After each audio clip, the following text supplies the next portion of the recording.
मुज़म्मिल साहब, बड़ी अजीब सा नक्शा हम देख रहे हैं। गिलगित बल्तिस्तान के इंतखाबात शेड्यूल हैं, पीडीएम के जलसे हो रहे हैं, प्राइम मिनिस्टर की ये स्टेटमेंट, सरहद पार से क्या स्टेटमेंट आ रही है, ये मामला किस तरफ जा रहा है?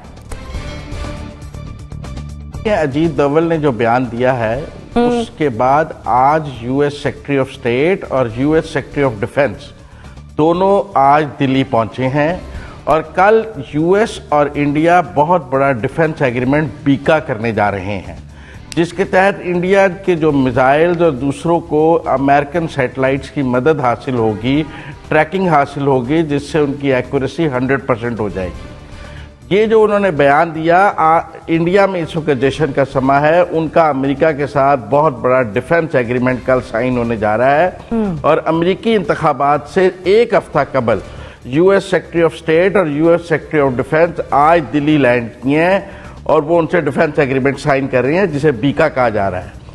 पहली बात तो ये है कि ये उस कॉन्टेक्स्ट में उन्होंने कहा कि उनको मिसाइल टेक्नोलॉजी में अब अमेरिकन सैटेलाइट्स की एक्यूरेसी अवेलेबल होगी, तो उन्होंने कहा कि हम मारेंगे और इस सब की बात है।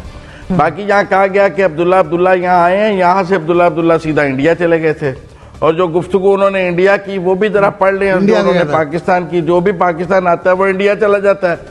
तो अब सूरत हाल ये है कि हमें अपनी फॉरेन पॉलिसी को एवेल्युएट करना पड़ेगा कि एक तरफ तो हम अमेरिका के लिए अफगानिस्तान में बहुत काम कर रहे हैं और दूसरी तरफ 10 सितंबर का यूएस और इंडिया का जॉइंट कम्युनिक पढ़ लें और ये बीका का जो वो कल एग्रीमेंट करने जा रहे हैं वो पढ़ लें और हमारी अपनी फॉरेन पॉलिसी को देख लें तो हम कहाँ खड़े हैं। फिर हम गिला करते हैं कि अफगानिस्तान हमारे खिलाफ यूज हो रहा है। मुझे तो लगता है उन्होंने फिर अफगानिस्तान जो है वो इंडिया को ही दे देना है अमेरिकन ने और फिर हमारे खिलाफ हो जाना है। और हमने जो इतनी एफर्ट की है इस सारे का कोई नतीजा आता तो मुझे नजर नहीं आ रहा, क्योंकि जो इस वक्त सारी जियो स्ट्रेटेजिक पोजिशन बन रही है इंडिया और यूएस की, मैं समझता हूँ कि अजीत दोवल ने कोई बेवकूफाना बयान तो दिया नहीं है और हमें देखना पड़ेगा। हमारे यहाँ तो ये खबर भी नहीं चली कि कल एग्रीमेंट होने जा रहा है। हम अजीत दोवल का बयान चला रहे हैं, उसका फॉलो अप नहीं चला रहे हैं। ये चला है एग्रीमेंट के, जो एग्रीमेंट होने जा रहा है उसकी बातचीत भी यहाँ हुई और सबको पता है, अखबारों में भी छप रहा है। असल मसला ये नहीं है। देखिए, अमेरिका चाइना को दुश्मन समझता है, हम चाइना के बड़े करीब हैं। हम इंडिया को अपना नंबर 1 दुश्मन समझते हैं, वो इंडिया को अपना स्ट्रेटेजिक पार्टनर समझते हैं। तो आप तो वैसे ही एक मुखालिफ कैंप में बैठे हुए, वो इसमें कोई शुबा नहीं होना चाहिए। लिहाजा उन्होंने आज से 2-3 साल पहले जब अपनी साउथ एशिया पॉलिसी अनाउंस की थी अमेरिका ने, तो उसमें उन्होंने कहा था कि साउथ एशिया में अब सब कुछ इंडिया है। ये हमें उस दिन से पता था। ये जो आज हम बात करते हैं बाज़ औक़ात कि हमें अफगानिस्तान में हम उनको मदद कर रहे हैं, लिहाजा हमें इस पे बार्गेनिंग करनी चाहिए थी, को फायदा उठाना चाहिए, नहीं, ये हो नहीं सकता, होना नहीं था और होना भी नहीं चाहिए। उसकी वजह ये थी कि अफगानिस्तान में जिस तरह का अमन हम ला रहे हैं वो हमारे पॉइंट आपका आ गया, जैसे कि बाकी पार्टिसिपेंट्स ने भी कहा कि इमरान खान साहब जो हमें बता रहे थे, फिर इमरान खान साहब जो हमें बता रहे थे कि ट्रंप ने सालसी का वादा कर लिया है कश्मीर पर, वो क्या था जो वो कह रहे थे कि कश्मीर पर सालसी का ट्रंप ने वादा कर लिया? तुम्हें नहीं पता था कि अमेरिका ने सब कुछ साउथ एशिया में इंडिया को बना लिया? वो कौन सी सालसी थी जो इमरान खान हमें सुना रहे थे? नहीं, वो सालसी तुलसी कुछ नहीं, लेकिन ये है कि आपको एक किसी ने रिक्वेस्ट की कि ये करें, आपने कर दिया, ड्रामा की बसात आपकी है। चले पॉइंट आपका कॉपरेट कीजिए जनरल साहब, आपने डिटेल पॉइंट रेज किया। सौरद्दीन साहब, मैंने आपकी भी सारी गुफ्तगू सुनी। बात फिर वहीं पर आती है कि सरहदों की हिफाजत हमने खुद करनी है।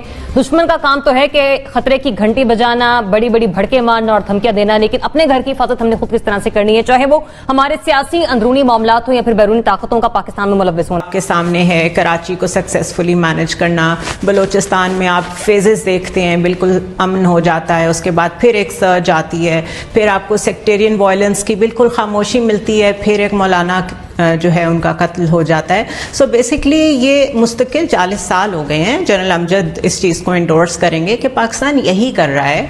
जो प्राइम मिनिस्टर ने कहा है कि इसका खदशा है, that is because of the new India doctrine, जो आज जिसकी बात होती रही है इंडियन मीडिया पे भी, कि वो जो नई डॉक्ट्रीन है उनकी, उसमें उन्होंने कहा है कि we are going to be not on the defensive footage now. हम लोग अटैक करेंगे जिस के ऊपर, जिस फॉरेन लैंड से हमें खतरा होगा उसकी लैंड में जाके हम अटैक करेंगे। तो ये कोई नई बात नहीं है हमारे लिए। और इंडिया करता क्या रहा है, कश्मीर में चला गया, लद्दाख में चला गया, उधर सियाचिन में चला गया, यहाँ भी उनकी यही कोशिश है गिलगित बल्तिस्तान में आ जाएं। तो this is not something surprising, this is not something new. हम ऑलरेडी इसी को हैंडल कर रहे हैं, बहुत सक्सेसफुली हैंडल कर रहे हैं। और अगर आपने डेवलपमेंट्स रीजन में फॉलो की हों पिछले तकरीबन 1.5 माह की, तो अब्दुल्ला का पाकिस्तान आना, उनका जो पार्लियामेंट्री एक 40 लोगों का डेलीगेशन था उसका पाकिस्तान आना, फिर आज जो trade and economic 1 week long जो समिट हुई है पाकिस्तान और अफगानिस्तान की, ये सारी बहुत बड़ी डेवलपमेंट्स हैं। फिर कतर में टेबल तक पहुंच के तालिबान टॉक्स होना, ये सब इसके पीछे बहुत काम हुआ हुआ है और इसी पर्सपेक्टिव से काम हुआ हुआ है। So this is on going, ये इसी तरह चलता रहेगा। और जब आपके इर्द गिर्द इस तरह की एक्सटर्नल थ्रेट मौजूद होती है जिसको आप एग्जिस्टेंशियल थ्रेट भी कहते हैं, तो ये एक ऑनगोइंग प्रोसेस होता है। कामरान, अब तक एनालिसिस ये कि अदराक तो है पाकिस्तान को तमाम सूरत हाल का, लेकिन प्राइम मिनिस्टर आज जाके इस खदशे का इजहार कर रहे हैं, अब तजिया कर उस पर सवाल ये निशान लगा रहे हैं। नहीं, मेरे ख्याल में उन्होंने शायद जो कॉन्टेक्स्ट है उनका कहने का यही मतलब है कि हमें ज़ाहिर है अफगानिस्तान की तरफ से भारत उसको इस्तेमाल करता रहा है और मुस्तकिल भी ज़मीन इस्तेमाल कर सकता है वो खदशा, क्योंकि ये जो अदराक की आप बात कर रहे हैं ना, क्योंकि मैं नेशनल सिक्योरिटी और फॉरेन पॉलिसी को मतलब 9/11 के बाद बहुत एक्सटेंसिवली कवर करता रहा हूँ। और अभी भी जो भी हमारे मुज़ाकरात अमरीकियों के साथ होते थे या अभी भी अफगानिस्तान के साथ होते हैं, उनका ज़ाहिर है कि अपना एजेंडा है।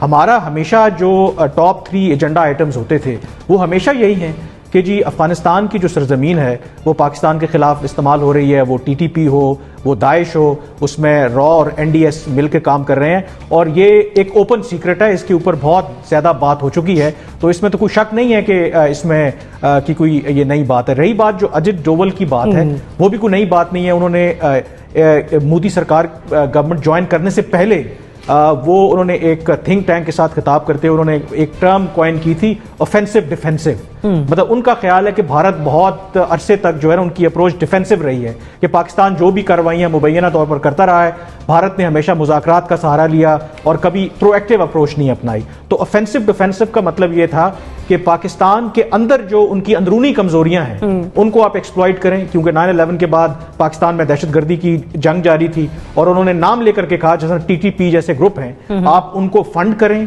आप उन पर पैसा लगाएं, आप उनको असलिया दें, ताकि पाकिस्तान जो है वो अपने अंदरूनी मसाइल में जब उलझा रहेगा तो ना तो वो कश्मीर की तरफ देखेगा, ना भारत के जो मसाइल है उनकी तरफ तवज्जो देगा। तो ये